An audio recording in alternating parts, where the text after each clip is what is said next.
Hey folks, May was a fun month, man. We had the shad spawn. We had a topwater bite. We had the impact shad destruction, ending the month in that offshore jig bite. Hey folks, welcome to McFarland's Corner. I'm Michael McFarland, your host and the Lake Fork guide. A lot of people wonder what is McFarland's Corner. Basically, it's a corner of my garage. Got my truck and my boat in here. It's acclimated, and it's kind of like a studio, I guess. But basically, McFarland's Corner is a show that I shoot once a week. Probably going to start doing it twice a week, guys, due to networking, download time, and the amount of whatever it is that I use. Kind of running into some conflict there. So the McFarland show is usually about 20 minutes, 30 minutes. I talk about a journal, which in essence is last week's fishing report for McFarland Fishing and the Lake Fork Guide. And very similar to the daily rundown, but more detail. Tell a little bit of stories, tell some of the interactions of maybe what we caught, or just share some neat things, and then more detail on exactly how and what we were doing. That's what the journal is. McFarland's Corner also has a topic, a weekly topic, where I try and teach you something. A little bit of product review, company of the week, product of the week, and so on. So with that being said, guys, tonight's topic is using my graph, my sonar, offshore. That's the topic for tonight, and we're going to get to that in a little bit. Before we do, we're going to jump into the journal. Again, the McFarland Fishing. McFarland Fishing is a universal name. I named it, my company, this for a reason. I intend on adding other trips, as I've added Lake Falcon in the summer here for July. In the longevity of this, I probably will be, hopefully, with the Lord willing, doing some fly fishing trips in the fall, and even the heat of summer in the future, going up into the mountains, maybe Wyoming, Montana, Colorado. Anyways, that's why I named it McFarland Fishing. The daily rundown is the Lake Fork specific, the Lake Fork Guide, me. And what we've been doing, the last week's fishing on Fork has been awesome. There's still a little bit of everything. There's some spawning fish. We're not looking for it. There's shallow garters. There's fish coming in to spawn. There's lots of fish pouring out offshore. It seems like in the morning with the overcast and the weather that we keep having, the mornings, they're more scattered. They're roaming. They're up in open water suspending. They're still out on those long points or off of those humps or off of those deep flats and things, but they're not bottom oriented. They're up. So most of the mornings have, I don't want to say grind, but we tend to be a little more of a Carolina rig with a long leader, a little bit of topwater bites. Believe it or not, you can take a storm swim bait, a wild eye storm swim bait in those conditions and just chuck and wind and catch some fish. But once that afternoon hits and that heat hits, and that, especially if the sun's shining, they've been going right to the bottom. So we've basically been bottom fishing. The key structure is hard bottom. The depths seem to be anywhere from 12 to 20 feet, depending again on the time of the day. A little later in the day, deeper. And the bait of choice for me has definitely been the sand-tongue jig. It really did the damage all week on the bigger fish. The Carolina rig got bit more and did have some big fish produced, but the jig just seemed to, it's almost like every bite. Occasionally you get a small fish bite, but that's on every bite is a big one on the jig. That jig is a 3/4 ounce sand-tongue jig. They stopped eating the peanut butter, just like I told you they would. You might get a bite every now and then, but it's not as good. I've gone to the JC Craw. Same trailer, Green Pumpkin Rage Craw, Strike King Rage Craw trailer, Green Pumpkin on the JC Craw 3/4 ounce sand tone, getting it done all week. And here's the deal. This is what the journal is going to be about tonight. I put a lot of posts out there about father and son, father and son. And when I say that, it could be a middle-aged man with his youth, or it could be an older man with his grown-up son, or even grandkids. But for whatever reason, there's magic. There's just magic. It's a magical day. We make memories. It may be seeing an eagle scoop a fish off the water, whatever. Lately, I think God's chuckling because he seems to show up every time with a big fish surprise. And what I mean by that is when you come to Fork, that's the goal, is to get in them big fish. It's my job to get us on and be like deer hunting, have them present so our odds are high. And I believe I do that pretty fair. But most of these incidents are really unique. It's either in the last few minutes, it's after adversities and things, and we've realized this is more of an art. And so I want to golf and hit a birdie. That doesn't mean I got to practice. And so, man, we have just had so many father and son. I don't want to call them miracles because they're not, but blessings and the grace of God showing up and giving us just what we wanted. Usually the youth catching the big fish of the day. Really unique this week. We're still in journal, folks. This past week was even more special. I recognized very clearly what was happening when I had a mother-daughter and the same thing happened. And no offense to the mother-daughter, they could fish a little. They weren't skilled enough to have what happened happen. They landed the fish, but to go out, two men go out there and get that done. It was the presence of God. It was the grace, the blessings, the mercy, everything else. And it was that day that I really, man, my heart kind of just went, wow, I know what this is all about now. It ain't even about fish. So to the clients that were there, to the clients that witnessed this and experienced this with me, thank you so much. Praise him. And what a wonderful week we had with pretty much everybody catching big fish. Little Jarrett, wow, bless his heart. He wanted to beat his brother so bad. At one point, he told his brother, "You're grounded. You can't fish no more." And lo and behold, Jarrett come around and won all three categories: first, most, and most definitely the biggest. Guys, I already talked about the beta choice. This week again was the jig. I'm going to stay on that jig for quite a while now. You're going to kind of get a little bummed out on it, maybe bored on it, but the journal is going to be filled with jig bite. It will taper into a worm bite. I am starting to already throw the shaky head worm just a little bit. I like to see that water above 84 before I start throwing that shaky head worm. But I'm going to end the journal here with next week's prediction. Just more of the same. There's potentially more and more fish coming out. There's so many more to come out offshore that it's just going to get better. See all the guides that know offshore are producing tremendously. Some of them much better than others, but all of them, all the guides, their class act on fork are catching fish. And it's really nice to see that. There's so many big fish in Lake Fork. Don't you dare let anybody say they're not. Fishing changes and evolves all over the nation and can be tough sometimes. Toledo Bend was the #1 nation in the nation in, I think, 2017 and second to last in 18. It's fishing.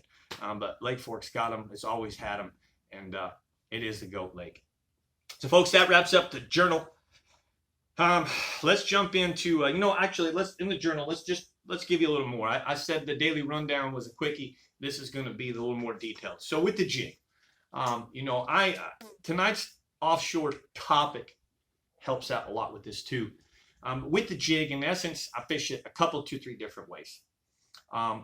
If we put the boat out offshore and we're throwing up onto the point, for me, it means that it's full of debris, it's full of wood, etc. And so I want to be able to kind of loose clunk and hop that jig as it comes off that junk and through it, so we get stuck a little less. If I'm fishing a deep shell bed, a ridge, a big windblown deep flat that has a shell bed in it, I'm going to try and drag this bait through that. We may throw past the target, get it down in the deeper water, and you'll feel it soft, it's soft, it's soft, and then all of a sudden that jig gets into that shell bed area, and you feel the clunking and the scratching, and that's when we pretty much slow it down. I noticed some bites this week that were, once we got in the shell, they just left it there. Maybe got busy talking to their son or something, or vice versa, and that's when the fish bit it. So you can never go too slow. The key here, and we're going to talk about it in the topic, is being in the juice part, the spot within the spot. So a lot of times boat positioning, precise casts, which prior to that, you've got to have sonar time and understand what it looks like and the contours and waypoint marks and be specific to make that happen. So we're going to talk about that in the actual topic tonight. Basically, the jig, drag it if you're uphill, kind of loose clunk it if you're coming downhill, and sometimes stroke that baby. All right, sometimes hopping it 2 or 3 feet off the bottom, especially when those fish are suspending and moving around, you'll get them to strike that bait. The Carolina rig, man, we've talked about it so much before. When I go deep, I don't tend to rip it quite as much. I tend to, a lot of times when I go deep, I'll get away from some of the shad patterns. I still am using the impact shad, but I'll get onto the brush hog and the worm, and I tend to just drag those more as well. Anything with a fish on it and a Carolina rig to me means it's an underwater jerkbait.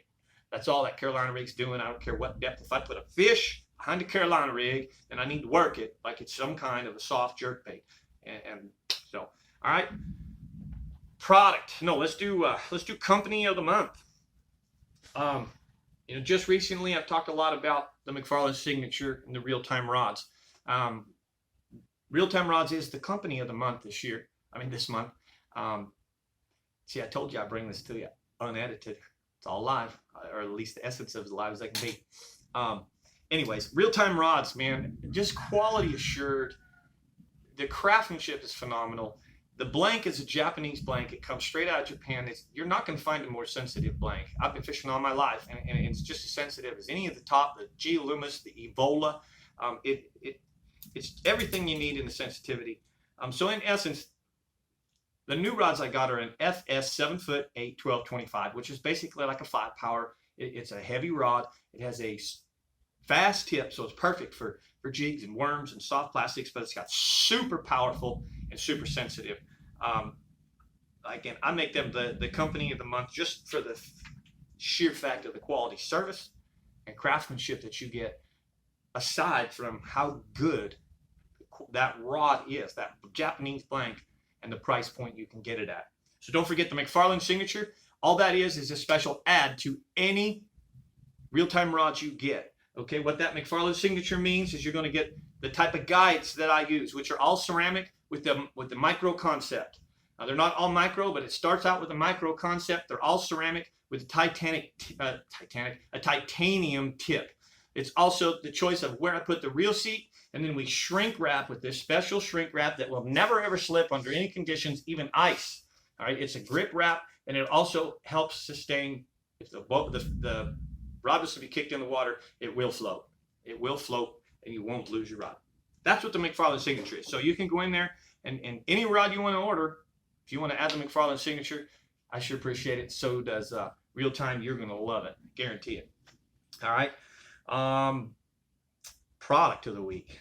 Kind of a no-brainer. The Santone football jig. Again, made here in the United States of America. I've been throwing the PB&J and now switched to the JC Craw. And soon I will be on the Pake's Perch or River Bream. I probably could go to the Bream already. But the JC Craw has been the color switch for this week. And I can tell you, it's the best made jig that I've ever fished with. It holds up to big fish abuse. I've never broken a hook. I have a hard time really even removing the paint from them unless we're in really dense shell bed. And that shell is really, really granular. You can see it's got ridges, so it almost acts like sandpaper, even worse than rock because it's calcium. So as we're clunking through these deals, it's glass, and you can tell when you look at the head that it really looks like somebody scratched it with glass, and that's what that shell, that deep shell, does to the Santone jig. It's going to do it to any jig, but in most cases, rock, you can't even scar that paint job on it. Again, made in the USA. Right here by hand, Santone lures. They make a whole lot more than just the football jig. I tip that with a Strike King Rage Craw. I typically use just a regular Rage Craw green pumpkin. And sometimes for the bigger bite, I'm giving up a little secret here, I go to the lobster, a little bigger profile. So the lobster will get the bigger bite. All right. Guys, who's ready for the topic? I hear the rain. We're trying to rush this before these big storms hit again, so I hope I get this done before it gets too loud with rain. You may have to bear with me if you do. But anyways, using my sonar offshore. Well, the first thing I can tell you is that you must have the thing set properly. All the things need to be dialed in. If yours isn't dialed in, call Slade Doherty, and he will get you done. There's nobody better. If he's too busy or whatever, or refers you back to me, I can do that. I offer some types of trips. I absolutely do not want to take away from Slade. It's his passion, his love. But if for some reason it's appropriate, I only do it with Lowrance anyways. But the first thing is, you got to have the proper settings, right? Mandatory.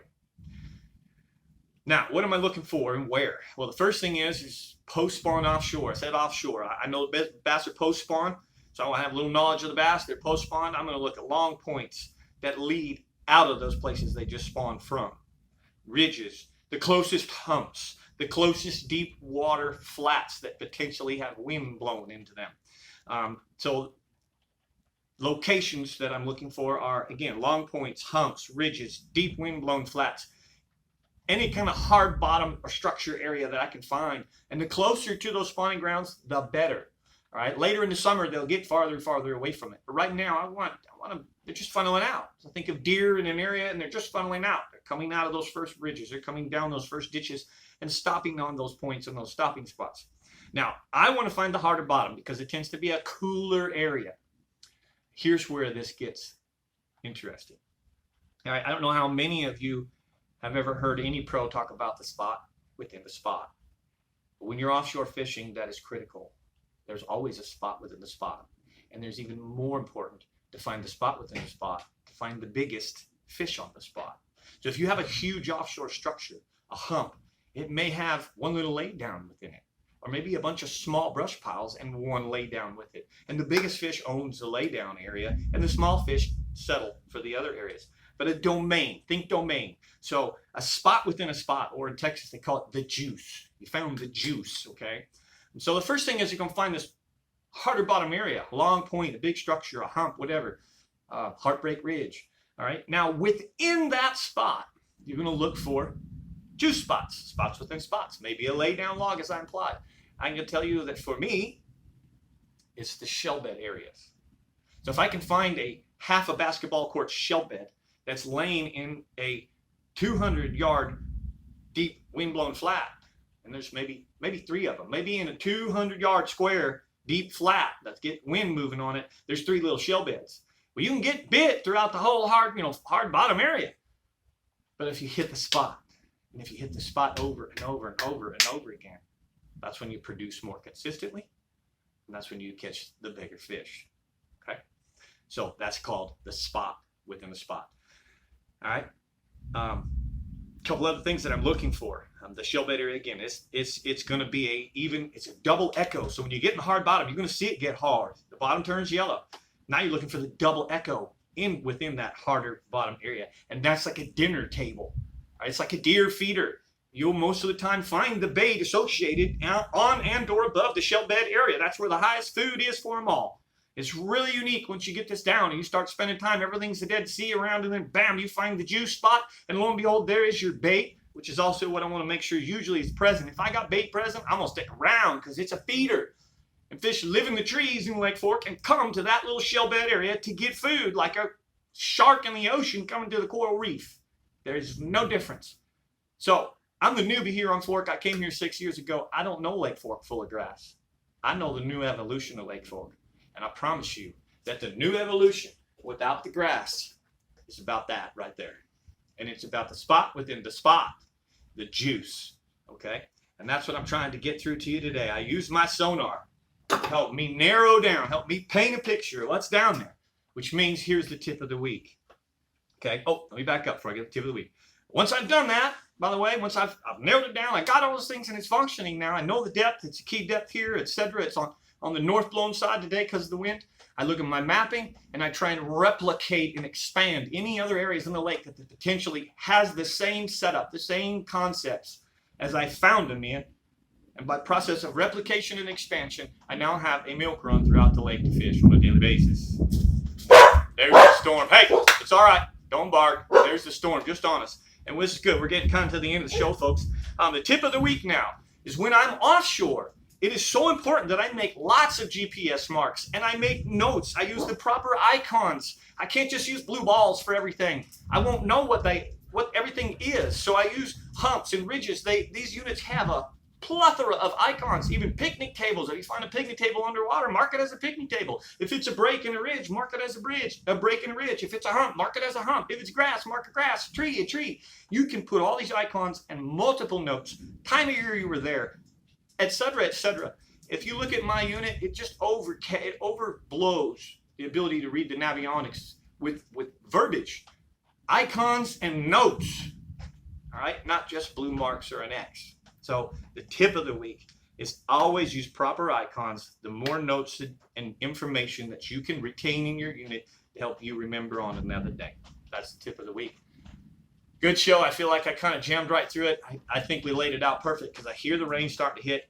I hope that really helped. I hope you guys enjoyed it. I hope that can help some of you offshore. Get your thing going out there, spend some time. It's like deer hunting. You're not just going to go right out there and find it. You got to spend some time looking, spend some time behind the wheel, okay? But I hope you've all enjoyed the show. I wish you all great fishing. Don't forget, tomorrow night to tune in to McFarland's Daily Rundown. So when I come off the water tomorrow, I'll tell you how it was. Sure appreciate you. Have a great evening.